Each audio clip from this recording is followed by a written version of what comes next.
하나님 말씀은 요한계시록 18장 14절 말씀입니다. 요한계시록 18장 14절.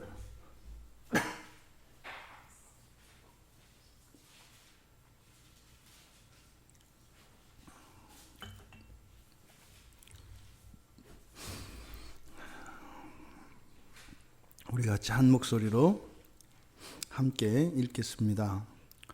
바벨론아, 내 영혼이 탐하던 과일이 내게서 떠났으며 맛있는 것들과 빛난 것들이 다 없어졌으니 사람들이 결코 이것들을 다시 보지 못하리로다. 아멘. 한 번만 제가 더 읽겠습니다. 바벨론아, 내 영혼이 탐하던 과일이 내게서 떠났으며 맛있는 것들과 빛난 것들이 다 없어졌으니 사람들이 결코 이것들을 다시 보지 못하리로다. 아멘. 다시 제가 읽은 이유는 18장 14절입니다. 굉장히 특별한 본문이기 때문입니다. 굉장히 특별한 본문입니다. 지금 우리말 성경에 바벨로나 이렇게 되어 있어요. 원문에는 없습니다. 바벨로나라는 말이 원문에 없어요. 근데 그냥 우리말로 번역할 때 바벨로나라고 넣은 겁니다. 성경에 없는 단어를 넣고 빼는 것은 굉장히 주의를 요합니다. 특히 우리는 이 성경을 하나님이 주신 정확무허한 완전한 하나님의 말씀이라고 믿는 사람들이기 때문에 성경을 기록하고 또 성경을 해석하는 일에 굉장히 주의를 기울입니다. 그런데 지금 이 바벨로나라고 하는 이 말을 넣기 위해서 모르기는 몰라도 아마 굉장한 논쟁이 있었을 겁니다. 이거를 넣어야 된다, 말아야 된다. 아마 반대도 많았을 것이고요. 또 그것을 주장한 사람도 있었을 건데 어쨌든 최종적으로는 넣기로 한 거예요. 여러분, 성경 원문에 없는 단어를 넣을 때는 절대로 이것이 성경의 원문을 훼손하지 않는다고 하는 확신이 있어야 넣을 수 있습니다. 그렇죠? 또 이것을 넣지 않으면 본문의 뜻이 그 하나님의 말씀을 온전히 받아들이는데 심각하게 방해가 될 때에 부득이하게 넣는 것입니다. 그래서 이것이 하나님의 뜻에 확실하게 일치한다고 하는 확신과 이 말을 넣지 않으면 이 하나님의 말씀을 온전히 깨달을 수 없다고 하는 또 다른 확신, 이 두 가지가 있었을 때에 이렇게 없는 단어를 집어넣을 수가 있습니다. 그럼 왜 여기다가 성경에 없는, 원문 성경에 없는 바벨로나라고 하는 이 말을 집어넣느냐? 지금 우리가 18장 앞에서부터 지금 우리가 살펴보고 있는 것은 그 여인, 바벨론으로 호칭되어지는 부패한 교회, 이 부패한 교회의 이 타락성, 이 음녀가 세상 나라의 왕들과 상인들과 함께 음행을 해서 지금 그로 인해서 벌을 받는 이야기들입니다. 그래서 그것이 결과적으로는 정화시키기 위한 이런 일들이지만 어쨌든 지금 문맥 자체는 뭐예요? 야단 맞는, 그리고 야단 맞는다기보다는 정말 불에 달궈지면서 불순물들을 제거하는 이런 장면이에요. 우리가 예방주사를 맞으면 우리 건강에 도움이 된다는 거 압니다. 그런데 그 주사 만든 것 자체가 별로 좋지 않아요. 그래서 은근슬쩍 뭐 이렇게 핑계를 대서, 바쁜 핑계를 대서 안 맞으려고도 하고 그러잖아요. 그러니까 지금 요한이 이 하나님이 우리를 정화시키는, 정결하게 하시는 이 문맥 속에서 이 14절을 끼워 넣은 겁니다. 그러니까 지금 이 14절을 끼워 넣었다라고 하는, 그러니까 중간에 이렇게 첨가를 한 거예요. 그것을 표시내기 위해서 바벨로나라고 하는 말을 썼다. 그런데 그냥 이렇게 마음대로 바벨로나 하면 안 되죠. 여기서 바벨로나라고 이 말을 써놓은 이유는 뒤에 보시면 18장 21절부터 24절까지는 한 힘센 천사가 바벨론을 향하여서 말하는 내용입니다.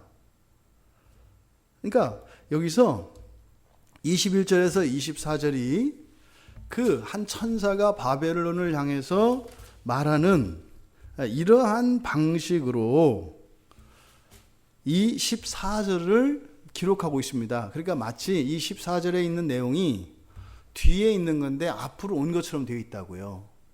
그래서 이 앞에 바벨로나라고 하는 말을 넣었다. 그렇다면 왜 이것을 여기서 이야기를 했을까? 한마디로 이야기하면 말입니다, 여러분. 복음이에요, 복음. 그러니까 지금 이 14절은 굉장히 아주 특별한 내용을 담고 있고, 또 이렇게 그 하나님께서 교회를 정화시키기 위해서 정말 불로 태우시고 하는 것과 같은 이런 엄청난 고난과 고통이 있지만, 그것은 뭐라는 거예요? 이게 좀 벌 주려는 목적이거나 잘못한 거에 대해서 야단치는 이런 것이 아니라 뭐라는 거예요? 살리기 위해서 완전한 그 하나님 나라의 백성으로 하나님 나라의 삶에 아주 적합한 완전한 그런 사람, 그런 교회로 만들기 위해서 하시는 과정이다 라고 하는 이런 의미를 사도 요한은 이야기하고 싶었던 겁니다. 왜 도대체 여기에 보면 내 영혼이 탐하던 과일이 내게서 떠났고 맛있는 것들과 빛난 것들이 다 없어졌으니 사람들이 결코 이것을 다시 못할 것이다, 보지 못할 것이다 라는 요 말이 도대체 그게 어떻게 그런 복음이 되는가, 이제 그것을 우리가 한번 살펴보면 지금 말씀드린 그 내용들을 여러분들이 그렇구나, 이렇게 누구나 다 이해할 수 있게 됩니다. 먼저 내 영혼이 탐하던 과일이 내게서 떠났으며 맛있는 것들과 빛난 것들이 다 없어졌으며, 여기서 여러분 탐한다, 맛있다, 빛난다, 이 세 단어를 눈여겨보셔야 합니다. 지금 탐하고 맛있고 빛나고 요 이야기는 말입니다, 창세기 3장 6절에서 하와가 범죄하기 직전에 보았던 선악을 알게 하는 나무를 보았을 때의 마음입니다. 창세기 3장 6절에 그 나무를 본즉, 그 여자가 그 나무를 본즉 먹음직도 하고 보암직도 하고 지혜롭게 할 만큼 탐스럽기도 한 나무인지라, 이렇게 돼 있어요. 그러면 3장 6절, 창세기 3장 6절에서 말하는 이 여자가 바로 14절, 요한계시록 18장 14절에서 말하는 바벨론과 동일한 여인이다 이 말이에요. 이해되시겠어요? 그러니까 지금 여기서 바벨론은 타락한 여인을 상정하고, 물론 창세기 3장 6절에서 하와, 그 여자로 표현되어 있는 하와는 물론 아직 죄를 짓기 전입니다. 그런데 그 상태가 어떤 상태예요? 죄를 지으려고 하는 상태고, 그 유혹에서 벗어나지 못하는, 사실은 이미 성경의 내용을 보면 하와가 이 열매를 따먹는 그 마지막 순간을 묘사하고 있기 때문에 창세기 3장 6절에서의 그 여자는 아직 타락하기 이전의 여자입니다만, 이 여자는 뭐예요? 이미 범죄하기로 작정한 여자의 상태를 나타냅니다. 그래서 이것을 바벨론이라고 이야기하는 거예요. 여러분, 창세기 3장 6절에서 그 하와가 그 우리가 흔히 그냥 선악과라고 하는 그 선악과를 따먹는 일이 너무 어이없지 않아요? 어느 날 갔다가 그걸 딱 보니까 이게 먹음직스럽고 보암직스럽고 탐스러워서 그걸 따먹으려고 했다는 거예요. 뱀이 와가지고 야야야 먹어. 그거 먹어도 안 죽어. 아니 이게 죽는다고 했는데 아니야 먹어. 그래 진짜 그렇게 따먹었을까요? 타락하기 이전의 사람은요 불순종이라는 걸 몰라요. 불순종이라는 걸 모른다고요. 여러분 습관이 얼마나 무서운지 아시죠? 여러분들 바지 입으실 때 왼발 먼저 끼세요? 오른발 먼저 끼세요? 이따가 집에 가셔서 다시 한번 입어보셔. 반대발 껴보세요. 굉장히 어려워요. 반대발 끼면은요, 전 왼발로 입거든요. 왼발로 바지 입는 사람들은 왼발을 딛고 오른발을 들고 서 있는 게 그렇게 어렵지 않아요. 근데 반대로 이렇게 하잖아요. 이게 불안해요. 흔들린다고요. 그러니까 작은 습관 하나, 그러니까 우리도 작은 습관 하나를 바꾸어서 하는 게 굉장히 어렵다니까요. 그런데요, 아담과 하와는요, 불순종이라는 게 없어요. 그때까지는. 없다니까요. 그러니까 아예 생각도 못 해요. 그런데 그거를 따먹는 일이 쉽게 금방 일어났겠어요? 성경에는 마지막 순간만을 기록한 거죠. 이거는 빛이 수십 번, 수백 번, 수천 번, 수천 년을 찾아왔는지도 몰라요.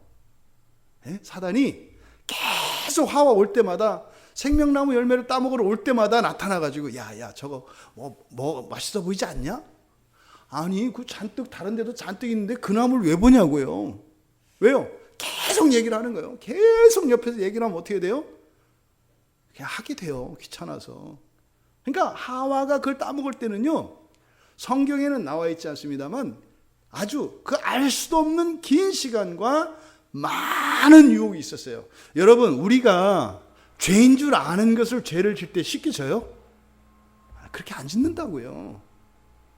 모르는 것은 습관 따라 짓지만 알고 난 뒤에 다시 죄를 질 때는요 쉽지 않아요. 하물며 죄가 없는 상태에서 하와가 죄를 질 때는요, 이게 아주 열심히 근면하게 포기할 줄 모르고 끈질기게 사탄이 노력을 한 거예요. 그렇게 해서 하와를 넘어뜨린 거죠. 그걸 따먹게 한 겁니다. 그러니까 창세기 3장 6절에 나와 있는 그 여자의 상태는 아주 오랜 동안 서서히 생각이 바뀐 겁니다. 이렇게 서서히. 그래서 뭐예요? 그 마지막 따먹을 때의 장면을 성경에 기록한 거죠. 그 앞에는 생략, 그 의미 없으니까. 그래서 그것만 기록한 거다 이 말이에요. 그러니까 3장 창세기 3장 6절에서의 여자나 14절에서의 바벨론이나 같다 이 말이에요. 여러분, 이 세상에, 인간 세상에 일어나는 끔찍한 모든 일들이 어디서 시작됐어요? 바로 거기서 시작됐어요. 하와가 그 선악의 지식을 하는 그 나무 열매를 따먹은 것으로부터 이 세상에 있었던 모든 더럽고 지저분하고 악하고 고통스럽고 끔찍하고 아픈 이 모든 일들이 거기서 시작된 거예요. 더더군다나 이 초대교회 당시에 예수를 믿는다는 일이 어떤 일이에요, 여러분? 동족들에게도 돌 맞아요. 심지어는 그 로마의 황제를 신으로 섬기고 있는 로마 사람들에게는 이건 절대적으로 아주 반역의 무리들이라고요. 그러니까 예수를 믿는 그 일이 이 세상 어디에서도 인정받지 못하고 오히려 위협을 받고 고통받으면서 살아가야 되는 상황이에요. 근데 이런 일이 왜 일어났어요? 로마 군병들이 나쁜 놈들 아닌 거예요. 지금 그 문제가 아니에요. 유대교의 그 바리새인들이나 종교 지도자들이나 대제사장 서기관 이 사람들이 악하고 이게 지금 법이 어떻고 이런 것들은 근본적인 문제가 아니죠. 근본적인 문제는 어디예요? 바로 하와의 타락입니다. 그러니까 사실은 이때 사도 요한의 마음은 굉장히 이렇게 우주적인 시각을 가지고 있고요.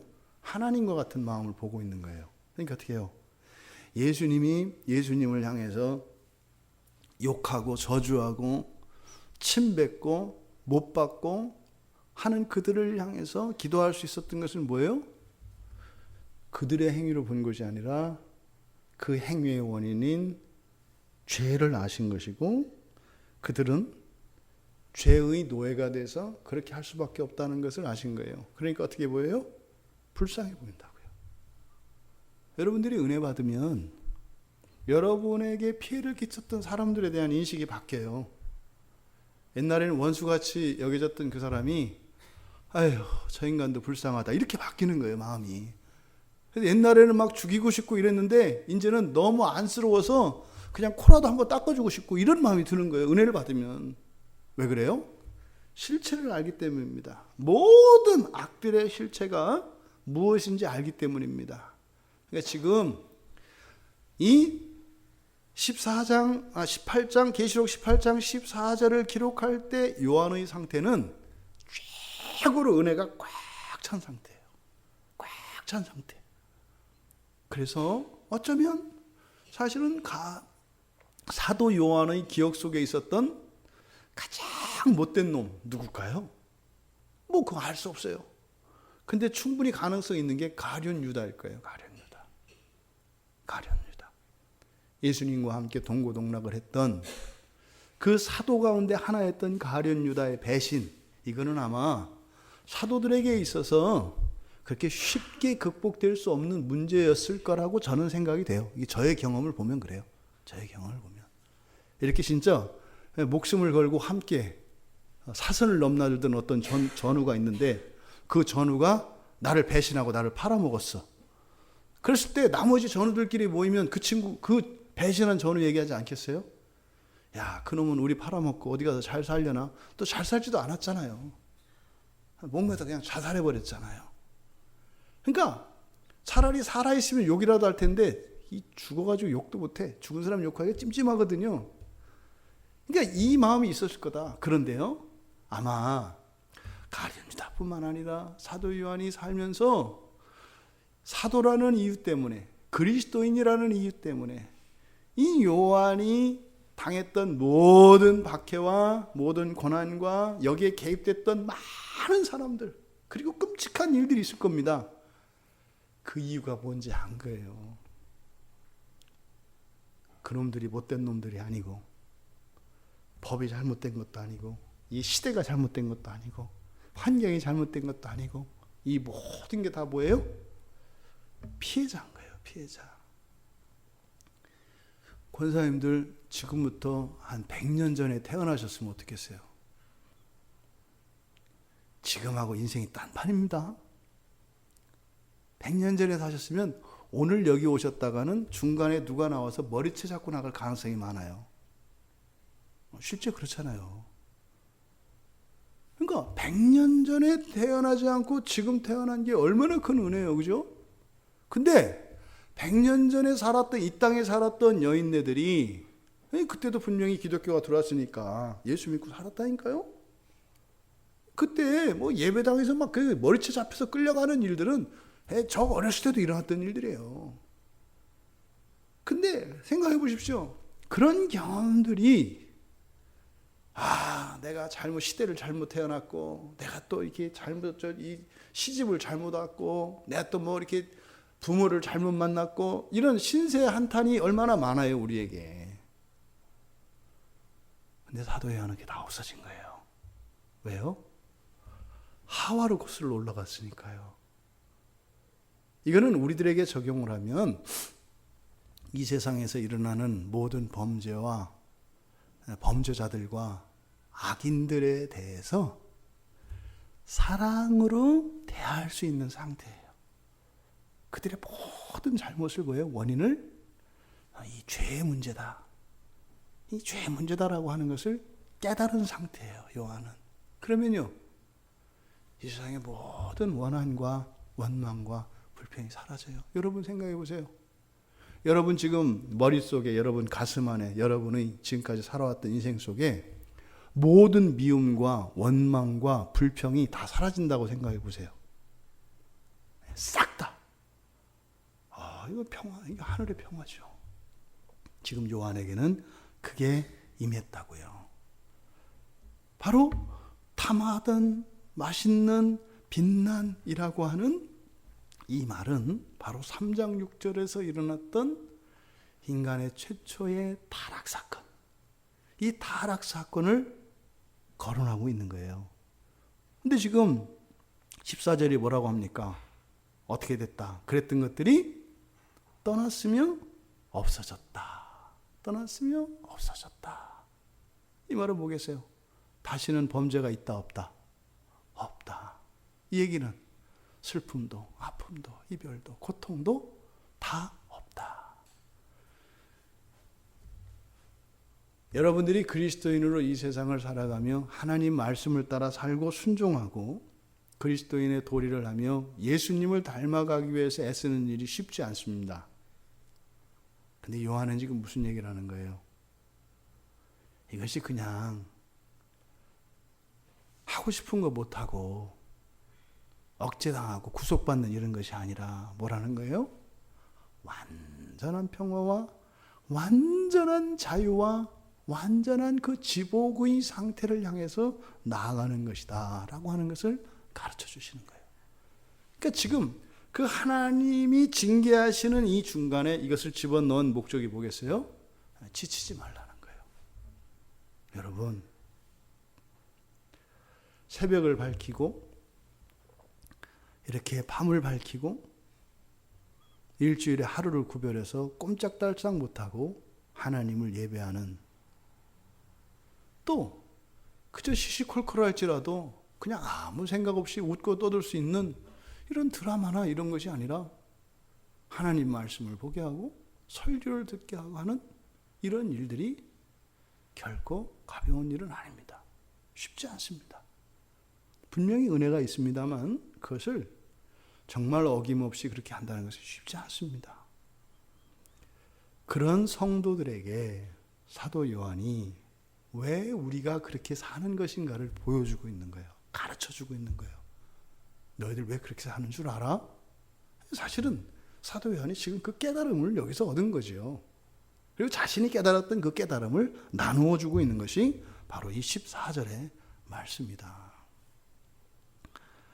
내 영혼이 하나씩 좀 나누어서 살펴보도록 하겠습니다. 내 영혼이 탐하던 과일, 이렇게 돼 있어요. 내 영혼이 탐하던 과일. 먼저 여기서 이 과일이라는 말이 사실은 턱 걸리는 말입니다. 여러분도 그 모래사장에서 조개 이렇게 캐보셨나요? 예, 모래사장에 조개 캘 때 이렇게 호미로 캐는 거 말고 이렇게 뭐죠? 그 갈퀴처럼 밑에 철판을 달아서 끌고 가는 거 있어요. 그걸 끌고 모래사장을 쭉 가면 턱 하고 걸립니다. 거기에 조개가 있는 거예요. 딱 하면 거기 있다고요. 또 이제 그 끌고 쭉 가요. 쭉 가면 턱 이렇게 하면 이제 거의 조개 밭에 이제 그러다가 잘못하면 이게 물 들어올 때까지 안 나가서 죽어. 지금 여기서 과일이라는 말이 그런 거예요. 그러니까 우리가 이게 성경의 원어를 모르기 때문에 이게 뭐 우리말이 아니잖아요, 원래. 이게 우리에게는 딱 걸리지 않습니다만 여기에 이 과일이라는 말은 그냥 털컥 정도가 아니라 쿵 하고 걸리는 말이에요. 여기서. 그러니까 지금 내 영혼이 탐하던 과일 그랬을 때 이 헬라어를 아는 사람들은 딱 보면 어떻게 하는 거예요? 과일? 이렇게 하는 거라고요. 우리는 어때요? 그게 뭐 이러잖아요. 뭐 과일 성경에 많이 나오는 거 아니에요. 근데 많이 안 나와요. 딱 한 번만 나온 거예요. 굉장히 특별한 단어예요. 그러니까 여기서 말하는 이 과일이라고 하는 것은요, 일반적으로 그러니까 우리말 성경에 열매라고 하는 단어가 있죠. 여러분 가만히 생각해 보세요. 성경에 과일이라는 말이 많던가요? 열매라는 말이 많던가요? 열매예요. 과일은 없어요. 딱 여기서 한 번 쓴 거예요. 그러니까 원래는 열매라고 하는 거거든요. 그런데 열매라고 안 하고 여기서 뭐라 그랬어요? 과일이라고 그랬다고요. 그러니까 이건 뭐예요? 특별한 의미가 있는 거죠. 그러니까 과일이나 열매나 우리 말로는 똑같아요. 아니 사과나무 열매라고 하든지 사과나무 과일이라고 하든지 뭐가 달라요? 같지. 그런데 여기서 지금 과일이라고 했단 말이죠. 그러니까 왜 열매라는 말이 성경에서 쓰는 말이에요. 성경에서는 다 열매라고 쓴다고요, 전부. 그런데 왜 여기다가 과일이라고 했을까? 그러니까 뭐예요? 이건 전혀 다른 어떤 의미를 가지고 있는 거죠. 그래서 우리가 이 열매와 과일을 비교해 봐야 합니다. 먼저 일반적으로 쓰는 열매. 이 열매라고 하는 말은 카르포스라고 하는 말이에요. 헬라어로 카르포스. 이게 이제 그냥 보통 성경에서 다 쓰는 열매입니다. 그래서 이 카르포스라는 말이 그러니까 헬라어로는 카르포스지만 구약 성경 히브리어는 페리라고 하는 단어예요. 페리. 이게 이제 성경 맨 앞에 맨 처음으로 이 열매가 나오는 게 창세기 1장 11절입니다. 창세기 1장 11절. 창세기 1장은 창조하는 내용들이잖아요. 그래서 하나님이 창조한 창조물 중에 씨 맺는 열매, 씨 가진 열매 이렇게 돼 있죠. 씨를 품고 있는 열매. 이게 이제 그 열매라고요. 그러니까 이 단어가 의미하는 것은요, 결과물을 의미합니다. 그래서 나무에서 나오는 것만을 말하는 것이 아니라 이거는요, 동물들에게도 써요. 그러니까 동물의 열매, 그럼 뭐요? 보통 우리는 새끼라고 해요, 새끼. 사람의 열매는 뭐겠어요? 자손이라고 해요, 자손. 또 같은 거다 이 말이에요, 다. 그래서 이런 나무의 열매는 왜 우리가 과일이라고 하는 거고. 그래서 여기에 사용된 이 열매는 무엇인가의 결과물을 얘기해요. 그래서 창세기 4장 3절에 보면 성경에서 그 사람들이 이렇게 잘 풀리지 않고 많이 이야기하는 여러 가지 이제 그 사건들이 있잖아요. 그 중에 하나가 가인과 아벨의 제물입니다. 가인과 아벨의 제물. 가인의 제물은 안 받으시잖아요. 근데 아벨의 제물을 받으시잖아요. 왜 그런가? 왜 그런가? 이거에 대해서 이제 여러 가지 이야기들을 한다고요. 근데 이게 이제 성경에서는 신약에 오면은 믿음과 관련시키죠. 근데 구약의 언어로 왜 그랬는지를 알 수 있어요. 그러니까 가인의 제물은요, 이 땅의 소산이라고 되어 있거든요. 그 소산이 열매예요. 번역을 소산이라고 한 거예요. 땅의 열매. 근데 그 땅이 어떤 땅이죠? 가인이 살았던 당시의 땅은 어떤 땅이에요? 저주받은 땅이죠. 저주받은 땅이잖아요. 그러면 저주받은 땅의 결과물이니까 그것도 뭐예요? 저주받은 거죠. 그거를 하나님께 드리면 돼야 안 돼요? 안 되는 거죠. 그러니까 이미 가인의 제물은 하나님이 뭐 받고 안 받고 생각하는 게 아니에요. 가인은 뭐 한 거예요? 하나님이 절대로 받으실 수 없는 거를 하나님께 드린 거라고요. 마치 그 뭐예요? 자식이 지나가는 사람에게 강도짓을 해서 그걸 뺏어왔어요. 네? 강도짓을 해서 그걸 가지고 부모님한테 얘기하는 거예요. 아버지, 이거 제가 오늘 오다가 강도짓해서 이거 갖고 왔어요. 아버지를 위한 거예요. 받으세요. 아버지가 받을까요? 받을 수가 없어요. 그러니까 그 땅의 소산이라고 하는 이 단어는 무엇의 결과물이라고 하는 것이니까 그 단어의 뜻만 알아도 이미 땅의 소산이라는 것은 재물이 될 수 없는 것이다 라는 것을 알 수 있어요. 그래서 말입니다. 아벨이 드린 것, 아벨이 하나님께 드린 것은 뭐라고 되어 있냐면 양의 첫 것, 첫 소산. 의미는 비슷한데 전혀 다른 겁니다. 이 바카르라고 하는 단어인데요. 아벨이 하나님께 드린 것은 열매가 아니에요. 열매를 드리지 않았어요. 그 소산을 드리지 않았다고요. 그것으로부터 나온 결과물을 드린 것이 아니라 아벨이 하나님께 드린 것은 이 바카르라고 하는 단어인데 이거는 뭐냐면 새로운 첫 번째 것 이런 의미가 있어요. 새로운 첫 번째 것. 이것이 이제 신약에서 오면 고린도 후서에서 말하는 새로운 피조물 할 때 그런 의미예요. 그러니까 새로운 것, 그 새로운 첫 번째 것, 그 뭐겠어요? 저주받지 않은 저주에서 벗어난 어떤 새로운 것, 온전한 것 이런 의미가 있어요. 그리고 이것은 최고의 것을 의미하는 기름과 함께 드려집니다. 그러니까 아벨의 제물은요 저주와 상관이 없는 거라고요. 그리고 어떻게 해요? 가장 좋은 것으로 어떤 것 하나님께 드렸다 이 말이에요. 그래서 아벨의 제물은 하나님이 받지 않으셔야 될 이유가 하나도 없어요. 비교했을 때 더 좋아서 받은 것이 아니라 가인은 절대로 하나님이 받지 않으실 것을 드렸고 아벨은 받지 않으실 이유가 없는 것을 드렸어요. 그러니까 좋은 것, 하나님이 입맛이 까다로워가지고 하나님의 입맛에 맞는 것을 드린 게 아니라 뭐예요? 흠 없는 것을 드렸다 이 말이에요. 흠 없는 것. 이게 이제 가인과 아벨의 제물의 차이입니다. 그래서 이 창세기 4장 3절을 우리가 함께 나누었던 것은 열매라고 하는 이 단어가 거기서는 소산으로 쓰이고 있는데 결과물을 의미한다. 이 이야기를 하려고 창세기 4장 3절의 말씀 우리가 잠깐 나눈 겁니다.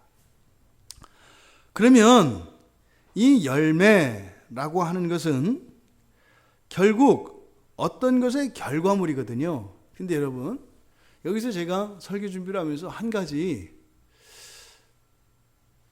본문에서 조금 벗어난 내용인데 관심을 새롭게 궁금증을 가지게 된 게 있어요. 하나님이 창조하신 게 동물이 있죠. 식물이 있죠. 동물에도 여러 종류가 있잖아요. 그죠?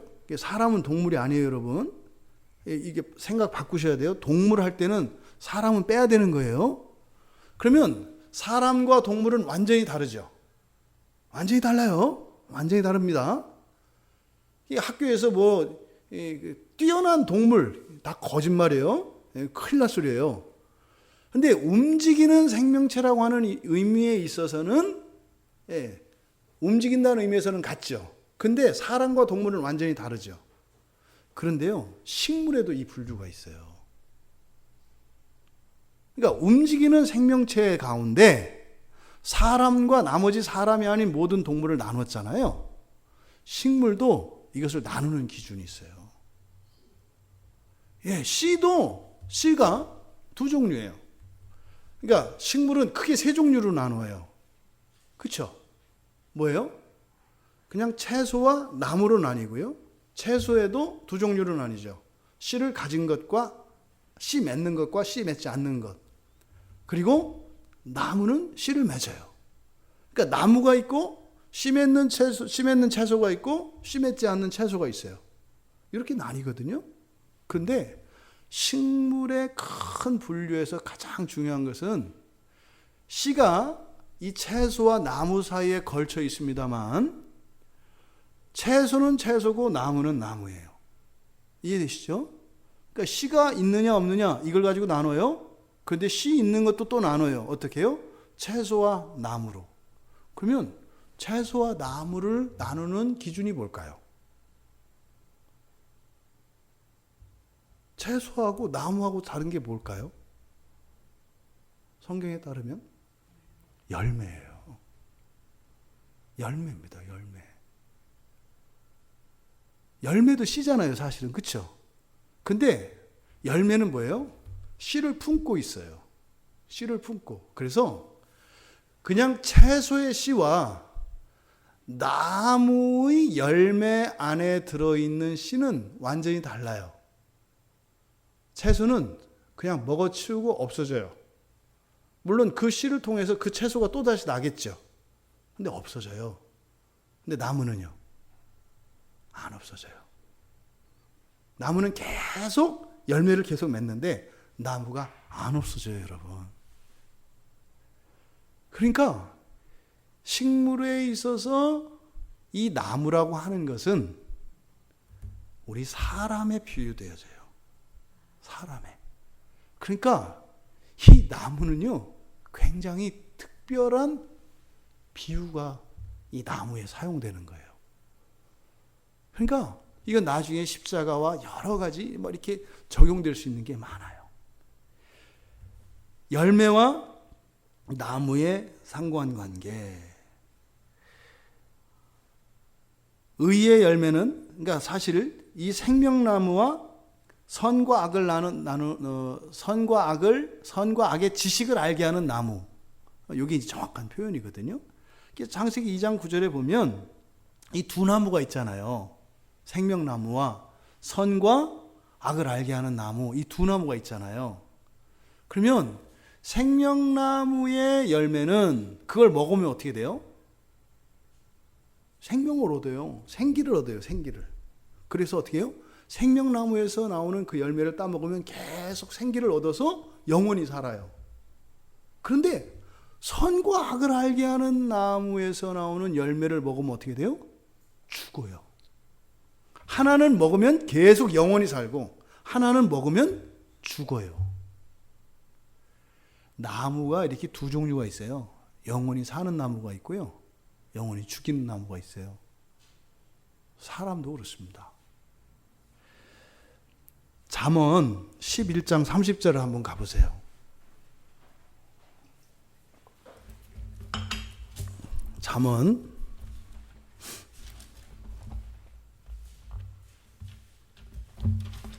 11장 30절에, 왜냐하면 이게 번역이 좀 의역이 되어 있어서 보고 이렇게 말씀을 드려야 이해가 돼서, 잠언 11장 30절 같이 읽어볼까요?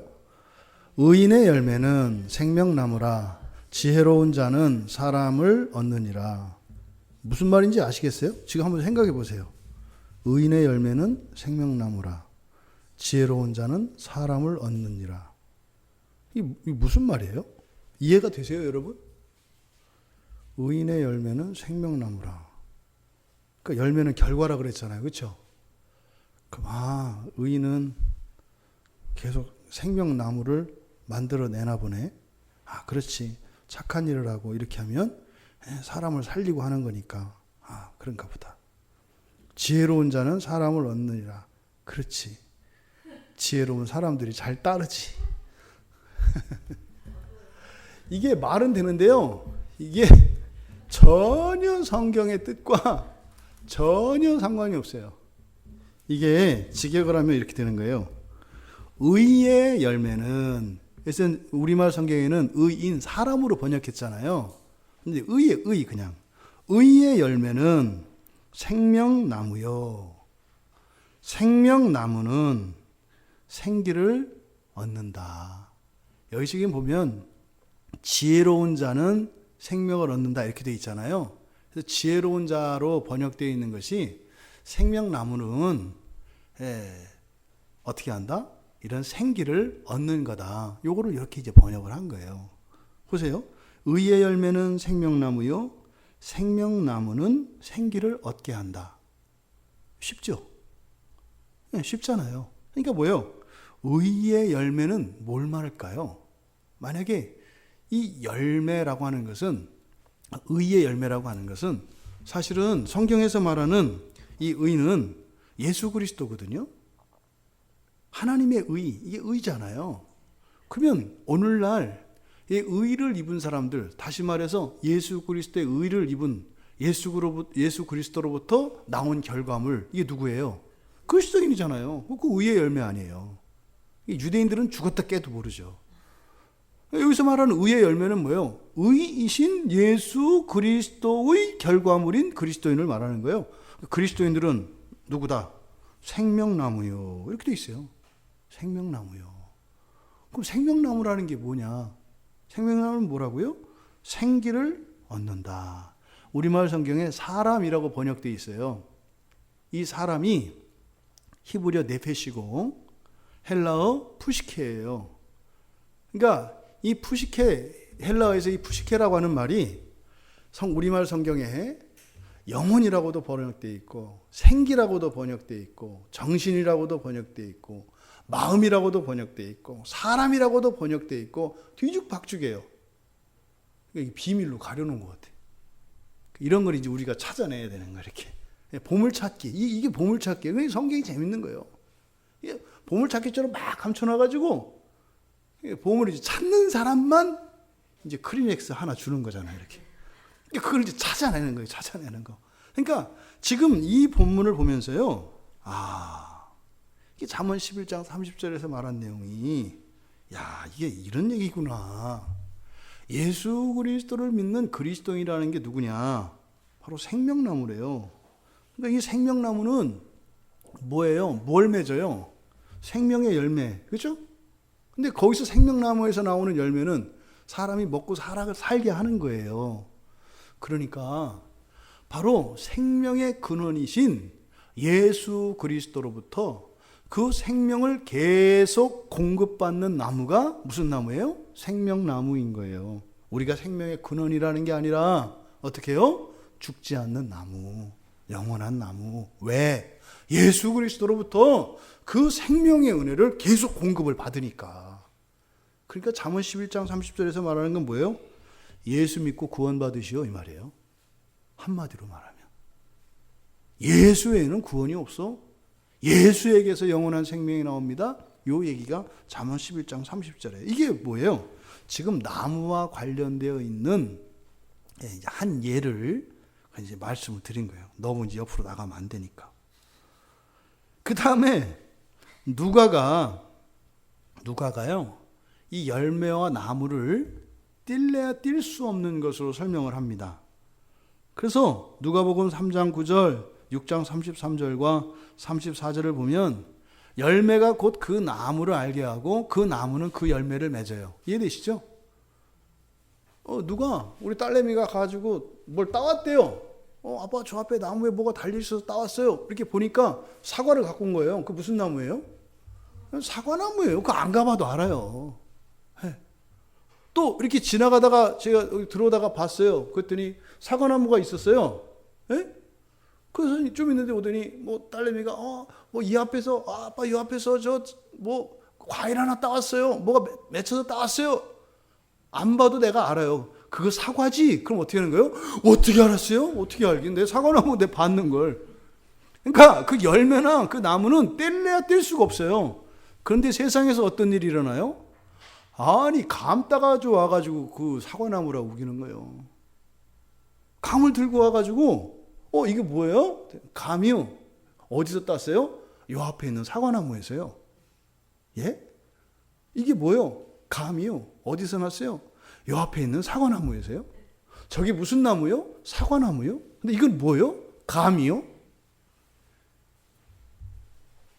우리가 이러고 살아요. 우리가 이러고 살아요. 이게 여기서 이렇게 얘기하니까 웃기는데 우리가 생활 속에서 이러고 살거든요.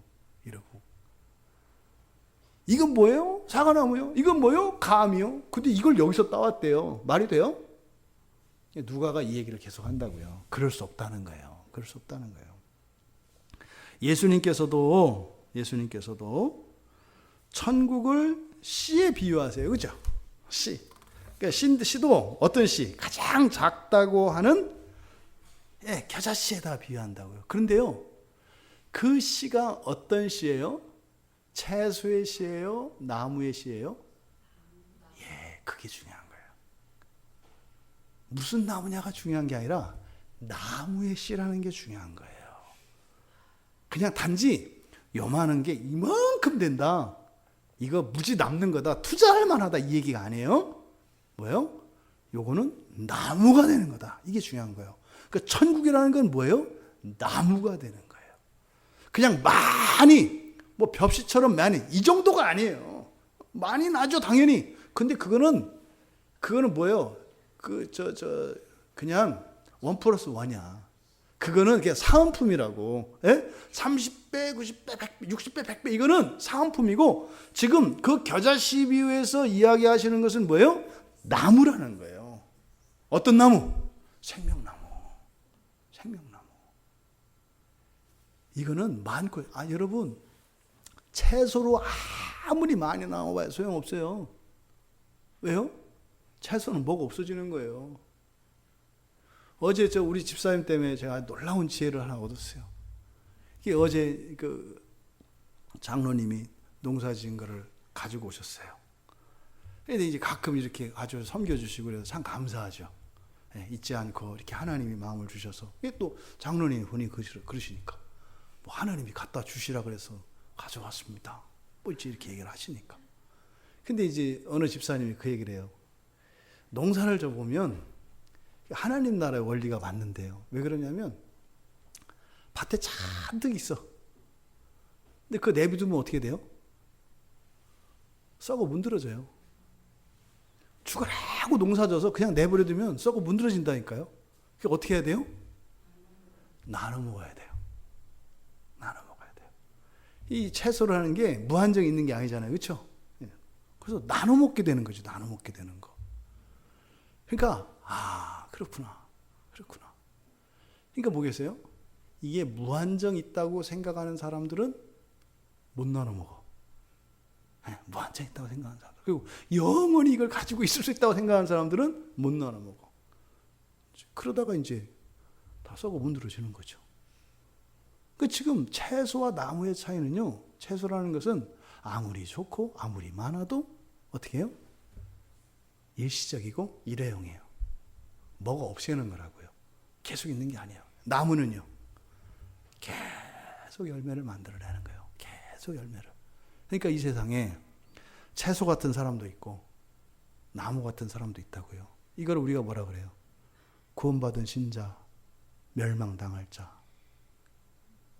나무 같은 여러분 다 되시기 바랍니다. 채소같이 사라지는 그런 사람들이 아니라 나무와 같이 천년만년 주님과 함께 영원히 사시는 우리 모두가 되기를 바랍니다. 근데 씨를 보면요. 알아요, 몰라요? 몰라요. 씨만 보면 모른다고요. 이게 채소, 물론 전문가들은 그냥 그런 거 말고 그냥 저 같은 사람들, 뭐 다 똑같은 씨네 이런 사람들, 무슨 씨 아는 사람 말고. 근데 씨의 상태에서는 이게 나무인지 채소인지 모른다 이 말이에요. 그런데 나무의 씨들은 어떤 형태로 되어 있어요? 열매의 형태로 되어 있다고요. 그렇죠? 그 열매 안에 들어가 있잖아요. 그러니까 우리가 이 세상에 있는 씨라 그래서 다 같은 씨가 아니고 바로 열매를 맺을 수 있는 나무가 되는 씨라야 이것이 하나님 나라의 백성이 된다라는 거예요. 그래서 하나님 나라는 겨자씨와 같다라고 할 때 바로 하나님 나라의 복음이라는 것은요. 영 죽어 없어질 우리 같은 죄인이, 이걸 식물로 말하면 뭐예요? 풀 같은 우리가, 시들고 말라버릴 우리가 하나님의 말씀에 씨가 심겨지면 영원토록 함께 사는 나무가 되는 거예요. 채소가 나무가 되는 일이 일어날까요? 못 일어날까요? 못 일어나요. 절대로. 채소는 채소고 나무는 나무입니다. 그런데 사람에게는 이 일이 일어나는 거예요. 마치 채소가 나무 되는 것처럼. 채소가 나무 된다면 이게 무슨 말이에요? 상추가 나무에서 나는 거예요. 그러면 상추나무가 되면 어떻게 돼요? 전혀 우리들이 상추를 키우는 방식도 다르고 따먹는 방식도 따라요. 지금은 상추를 따려면 허리를 굽혀야죠. 근데 상추가 나무가 되면 어떻게 돼요? 이렇게 서로 올려서 따는 게 되는 거예요. 여러분, 바로 신자들에게 일어날 이 변화를 씨와 열매와 나무라고 하는 이것을 통해서 지금 요한이 설명을 하고 있다. 그런데 지금 여기서는 열매라고 하지 않고 뭐라고 했다고요? 과일. 그러니까 어떤 의미겠어요? 이게 마치 나무가 될 것처럼 보여. 나무가 될 것처럼 보여. 그런데 그 나무가 아니라는 거죠. 그러니까 나무 같은 나무인데 나무가 될 것처럼 생겼는데 이거는 나무가 되지 않는다라는 거예요. 그래서 지금 이 과일이라고 하는 이 오포라라고 하는 단어는 모르셔도 돼요. 왜? 딱 한 번만 쓴 거니까 외울 필요도 없어. 그냥 과일 이렇게 하면 되죠. 그러니까 여기서 지금 과일이라고 하는 이 단어가 원래 가지고 있는 의미는요. 가을이에요. 가을. 봄, 여름, 가을, 겨울 할 때 가을을 의미하는 단어예요. 가을을. 그래서 가을 과일을 뜻해요. 이게. 가을에 나오는 과일. 과일이 여름에 나오는 게 있고 가을에 나오는 게 있고 다 다르죠. 철에 따라서. 가을 과일을 뜻해요. 그러면 여기서 이 과일이라고 하는 이 말을 사용한 것은 왜 이 말을 썼을까? 구약에서 이 말은 아마 미가서 7장 1절에서 인유한 것 같아요. 그러니까 그 아이디어를 얻었다 이 말이에요. 미가서 7장 1절을 보면 이렇게 돼 있어요. 재앙이로다 나여 나는 여름 과일을 딴 후와 포도를 거둔 후와 같아서 먹을 포도송이가 없으며 내 마음에 사모하는 처음 익은 무화과가 없도다. 그래서 여기 보면 여름 과일이라고 하는 말이 나오거든요. 그러니까 여기서 지금 미가서 7장 1절에서 말하는 이 여름 과일이라고 하는 것은 그냥 한철 있다 사라지는 과일을 말해요. 그러니까 과일은 과일인데 어떻게 해요? 한철 있다가 뿅 사라진다고요. 마치 그러니까 여기서 미가가 이야기한 것은 나무의 성격인가요? 채소의 성격인가요? 채소의 성격이죠. 그러니까 열매니까 나무에서 나온 건데 성질은 무엇과 같다는 거예요? 채소와 같다는 거예요. 그러니까 사람은 사람인데 무엇과 같다는 거예요? 채소 같은 사람이라는 거예요. 이것을 구분하기 위해서 다시 말해서 하나님의 징계를 받을 때요, 그 징계를 받고 정금과 같이 온전해지는 사람이 있어요. 완전해지는 사람이 있다고요. 근데 어떤 사람은 그 징계를 받으면서 어떻게 돼요? 완전히 뭉개지는 사람이 있어요. 이 둘을 비교하는 거예요. 그래서 한철 과일과 같이 뭉개져 버리는 거, 이 과일인 줄 알았더니 보니까 이게 양배추였어. 양배추 처음 보는 사람은 과일인 줄 알아요. 이게 단단한 것이. 또 그 과일 비슷한 거 뭐 있어요? 양배추 같은 거 뭐 있죠? 어쨌든 뭐 이렇게 딱딱하고 이렇게 생겨가지고 과일처럼 생긴. 그러니까 지금 여기서 말하는 과일은 과일이 아니라 뭐예요? 이렇게 보기에는 과일처럼 생겼는데 보니까 뭐더라? 채소더라 이 말이에요. 가짜죠, 가짜. 이것을 지금 여기서 거론한 이유가 뭐예요? 지금 징계에 대한 국면이죠. 하나님의 징계가 막 내리는데요, 그걸 받으면 막 살아나요. 뭐는? 나무는 이렇게 살아난다니까요. 근데 채소는 어떻게 돼요? 죽어요. 우리도 말입니다. 이렇게 채소 같은 때가 있고 나무 같은 때가 있어요. 채소 같은 때 보통 우리 은혜 떨어지면 그렇게 되는 거죠. 은혜 떨어지면 어떻게 해요? 삶의 환란이나 이런 시련들이 왔을 때 어떻게 돼요? 채소가 돼서 확 녹아버리잖아요. 배째 막 이러고서는 다 썩어지잖아 혼자. 갖다 버리잖아요. 근데 나무는 어떻게 해요? 혹독한 겨울을 지나고 나서, 그리고 그 아침과 저녁에 된서리를 맞으면서 사과의 단맛을 내잖아요. 시련이 이렇게 달라요. 하나는 그냥 서리가 내리면 다 녹아 떨어져 버리는데, 서리 내리기 전에 갖다 팔아야 되잖아요. 서리 내리면 끝나는 거 아니에요. 배추 얼면 아웃이에요. 그죠? 언배추는 녹으면 그거는 녹아. 근데요, 과일은요, 된소리 맞으면 달아져요. 지금 이 과일이라고 하는 이 말을 통해서 지금 이 전체 문맥이 재앙이 내리는 문맥이니까 이걸 가지고 녹아지지 말라는 거예요. 이렇게 또 판단하는 게 아니라 녹아지지 말라는 거예요. 너희들은 뭐다? 열매다, 열매. 너희들 열매다. 풀처럼 녹아지는 게 아니라 열매다. 그러니까 뭐 과일이라고 했잖아요. 근데 뭐요? 그렇게 풀처럼 이런 채소처럼 녹아지지 마라. 요 이야기를 하려고 있는 것이다. 이해되시죠?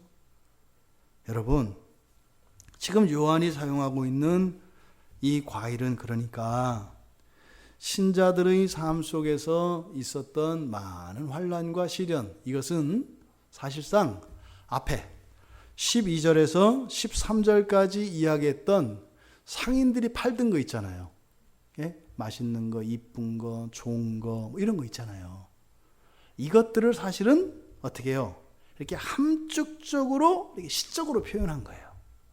12절에서 13절에 쭉 열거되었던 이것들을 한마디로 뭐라고 이야기한 거예요? 과일이라고 얘기한 거예요. 과일. 그럼 무슨 말인가요? 이런 우리들의 죄조차도 죄로 인해서 우리가 타서 없어지고 녹아지는 게 아니라 그 죄로 인해서 우리가 어떻게 된다고요? 더 귀하게 온전하게 살아난다고요. 이 말씀이 우리 모두에게 깨달아지기를 바랍니다.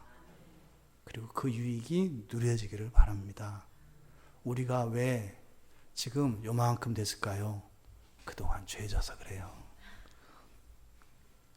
그동안 죄져서. 그동안 죄를 져서 요만큼 된 거예요. 요만큼.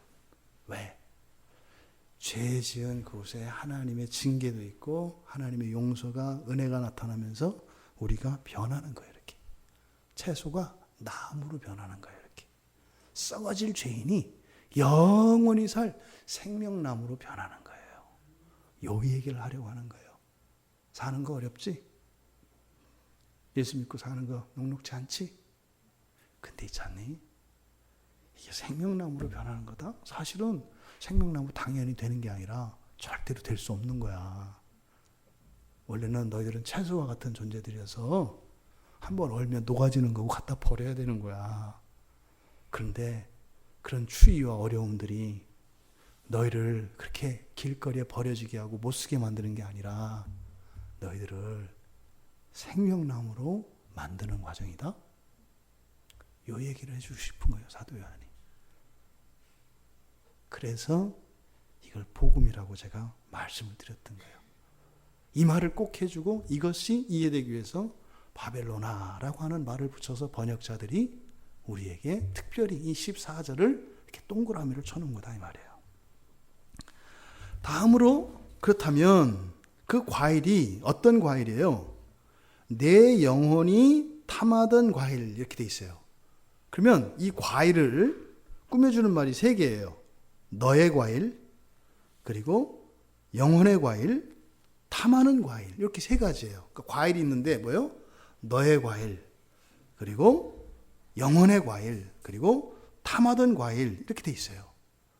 그럼 그대로 하면 지금 과일을 설명하는 말이 너의라는 말이 있고 탐하던 이 탐한다라고 하는 것은 뭐 욕망의 뭐 이런 뜻이에요. 그러니까 욕망의 과일, 탐하는 과일, 그 다음에 영혼의 이렇게 3개가 되어 있어요. 말의 순서는 강조점입니다. 여러분들이 3가지 심부름을 시킬 때 꼭 해야 되는 게 있고 해도 돼서는 뭐 하면 좋고 안 해도 좋고 있고 그 다음에 뭐 그냥 안 해도 상관없는 거 이런 걸 시킨다 그래요. 그럼 여러분이 맨 먼저 뭐부터 해요? 야, 내가 너한테 지금 3가지를 시킬 건데 이거는 꼭 해야 되는 거다. 그 다음에 요거는 뭐 네가 하고 싶으면 하고 뭐 하기 싫으면 안 해도 돼. 뭐 이렇게 이제 순서가 있다고 할 때 가장 중요한 것을 앞에 두잖아요. 그러니까 여기서 지금 내 영혼이 탐하던 과일 할 때 여기서 이 과일을 설명하는데 너의 그리고 탐하던 또 영혼의 이런 순서로 되어 있어요. 근데 우리말 성경에서는 탐하던을 뒤로 보냈죠. 그렇죠? 이게 이제 원문에서 성경이 순서가 바뀌어 있다 이 말이에요. 근데 우리는 원문을 따라서 봐야 정확하게 이 의미를 알 수 있겠죠. 먼저 너의 과일이다. 너의 과일이다. 그럼 너의 과일은 뭐겠어요? 너의 과일이에요. 너의 과일. 하나님이 주신 생명나무에서의 그 열매가 아니라 뭐예요? 너의 과일. 그러니까 이거는 그 열매가 아니라 뭐예요? 썩어지는 거예요. 썩어지는 거. 근데 그게 누구 거예요? 열매는 하나님으로부터 나오는 거예요. 근데 과일은 너의 과일이래요. 너의 과일. 여기서 너의 과일은 뭐겠어요? 여러분들이 소중히 여기는 거죠. 여러분들이 소중히 여기는 거예요. 여러분들이 지금까지 살면서 만들어낸 거예요. 다. 이게 너의 과일이죠. 에? 여러분들이 낳은 자식, 여러분들이 모은 재산, 여러분들이 쌓은 신용, 여러분들이 했던 선행, 친절, 이게 너의 과일이에요. 심지어는 거기에는 뭐 나쁜 것도 있겠죠. 에? 좋은 것도 있고 나쁜 것도 있겠죠. 사람에 따라서. 그러니까 지금 여기서 그 모든 것, 즉 나로부터 나온 모든 것을 뭐라고 해요? 과일이라고 한단 말이에요. 과일은 뭐라 그랬어요? 나무가 아니라 채소 되는 거라 그랬어요. 그러니까 나로부터 나왔는 건데 다 불에 태워질 것들. 이 얘기를 하는 거예요. 이거를 너의 과일, 이렇게 얘기를 한 겁니다. 여러분, 이 말씀에서 지금까지 우리가 살아왔던 삶을 좀 되돌아볼 필요가 있습니다. 내가 뭐하고 살았나? 생각해 보셔야 돼요. 의외로 이거 생각 안 합니다. 의외로 이 생각 안 해요. 내가 뭐하고 살았나? 이거 생각할 때가 대가 언제냐면 죽기 전에 생각해요. 내가 뭐하고 살았대? 그때 정신이 번쩍 나요. 번쩍 나면 숨이 멎어요. 되게 죽을 때 그렇게 생각이 나요. 그러니까 어떻게 죽기 전에 내가 지금 뭐하고 살았는지 나의 삶을 되돌아봐야 돼요. 그럼 어떻게 되겠어요? 내가 무엇을 위해서 살아야 할지를 알게 돼요. 세상은요, 요 생각 못하게 합니다. 그냥 정신없이 살게 해요. 정신없이. 그럼 이걸 생각 안 하면 어떻게 돼요? 그냥 나의 과일이 돼버려요. 나의 과일. 나는 나 나름대로 최선을 다하고 참고 아끼고 위해서 착하게 그냥 살았는데 그게 과일이 되면 안 돼요. 뭐가 돼야 돼요? 열매가 돼야 된다고요. 열매가. 사도 요한은 이거 지금 판단하는 게 아니에요. 마음 아픈, 그러니까 아픈 마음으로 얘기하는 거예요. 열매가 돼야지 과일이 되면 안 된다는 거예요. 예? 근데 우리가 열매만 맺고 살 수 있어요? 안 그래요. 열매가 하나면 과일은 9,999개예요. 사도 요한이, 바울이 아니라 사도 요한이 이걸 알고 있다고요. 알고 있다고요. 근데 왜 이 말을 하겠어요? 그렇게 안 할 수 있는 거예요. 그렇게 안 할 수 있는 거예요. 그래서 너의 과일이라고 하는 이 말을 통해서 여러분들의 이 연세와 상관없이 청년이든 노인이든 뭐 장년이든 상관없이 어쨌든 지금 이 순간까지 내가 무엇을 위해서 살았는지를 생각해 볼 필요가 있다. 나에게 소중하고 의미 있고 정말 내가 모든 것을 다 희생하고 살아왔던 그 무엇, 이것이 과일인지 열매인지 살펴볼 필요가 있다. 근데 대부분 사람들은 어떻게 해요? 생각 안 하고 그냥 지금까지 살았던 대로 살려고 합니다. 도둑질하고 살던 사람이요, 기술을 가르쳐줘서 더 잘 살 수 있도록 하거든요. 그러면 기술을 배워서 합법적으로 사람들한테 존중받고 칭찬받고 인정받으면서 사는 길을 택하는 것이 아니라요, 그 기술을 배워서 하다가 도둑질을 해서 다시 기술을 가진 도둑이 돼요. 이게 죄인들의 특성입니다. 이게. 그러다가 뭐 적성이 안 맞는 것 같아서 다른 걸 가르쳐 줬더니 더 많은 기술을 가진 도둑이 됩니다. 도둑에서 못 벗어난다고요. 이게 죄인들의 현실이거든요. 그런데요, 그리스도인은 아니라니까요. 이제 바뀌었다니까요. 바뀌었다고요. 근데 이게 왜 예수를 믿는 사람들에게 일어나지 않을까? 생각하지 않으니까. 보세요. 예수 믿으면서도 얼마나 고집스러운 사람들이 많은가. 고집은 좋은 쪽으로 부리면 좋은 거예요. 그렇죠? 그저 주님만 위해서 살아가는 고집, 이런 걸 뭐라 그래요? 순결이라 그래요. 일편단심이라 그래요. 좋아요. 근데 악한 것을 향해서 고집 부리면 어떡해. 근데 그런 일이 왜 일어난다고요? 대부분은 그게 그건지 몰라요. 왜? 나는 좋은 의도로 그렇게 했거든요. 좋은 뜻으로 했거든요. 또 내가 살아온 지난날을 들으면 기가 막히게 살아왔거든요. 나의 인생이. 근데 해왔던 게 이게 이렇게 의미 없는 것이고 쓸데없는 것이었다. 인정하기 싫어요. 왜? 그동안 내가 살아왔던, 살면서 했던 수고와 이것들이 무시당하는 것 같거든요. 도둑질이 뭐예요? 끊어야 되는 거예요. 그게 나한테 가장 유익한 거예요. 이것이 너의 과일이라고 하는 이 말을 통해서 우리들이 생각해 봐야 하는 겁니다. 인생의 목표가 무엇이었는지. 예, 대부분의 사람들은, 특히 우리 권사님들, 요때는 대개가 돈이 인생의 가장 큰 목표였어요. 예, 돈 때문에 서름당한 적도 많고, 또 돈 때문에 또 대우받아 본 적도 있고, 돈이 좋다는 것도 알고, 또 돈이 더럽다는 것도 알고, 그래도 돈을 사랑하지 않을 수 없고, 대부분 돈을 많이 추구하면서 살아왔어요. 우리가 지금까지는. 뭐 그 외에 뭐 명예도 있겠고요. 또 돈과 방이 또 진한 사랑 이런 거 있잖아요. 그죠? 돈도 명예도 버리고 사랑을 택하기 위해서 그 가난을 갔을 때 이제 다른 사람들이 듣기엔 좋은데 나는 고생 보따리로 들어가는 거죠. 이 사랑이 또 인생의 목표가 될 수도 있어요. 또 어떤 야망이나 또 이제 특히 여성들의 경우에는 자녀들의 목표가 되기도 하죠. 이미 쓴맛은 다 보셨겠지만 그 자녀들 또 믿음 안에 있기 때문에 여러분 자녀들은 다 효자 효녀가 되고 여러분들에게 효도하고 여러분들의 자랑거리가 될 줄 믿습니다. 아직 끝나지 않았어요. 절대 포기하지 마세요. 진심으로요. 우리 그리스도인들의 자녀들은 채소들이 아니라 누구예요? 나무예요. 나무. 아직 덜 자랐을 뿐이에요. 열매 맺지 못할 뿐이에요. 반드시 열매 맺습니다. 그러니까 여러분 절대로 나무이 된 여러분 자녀들을 풀처럼 취급하지 마세요. 풀처럼 취급하면 어떻게 돼요? 뽑아버리잖아요. 나무는 어떻게 해요? 감싸고 물 주고 계속 이렇게 하는데 채소는 여차하면 뽑아버리잖아요. 그렇죠? 그러니까 여러분 소망을 놓으시면 안 된단 말이에요. 절망하시거나 의심하시거나 뽑아버리시면 안 돼요. 자녀들.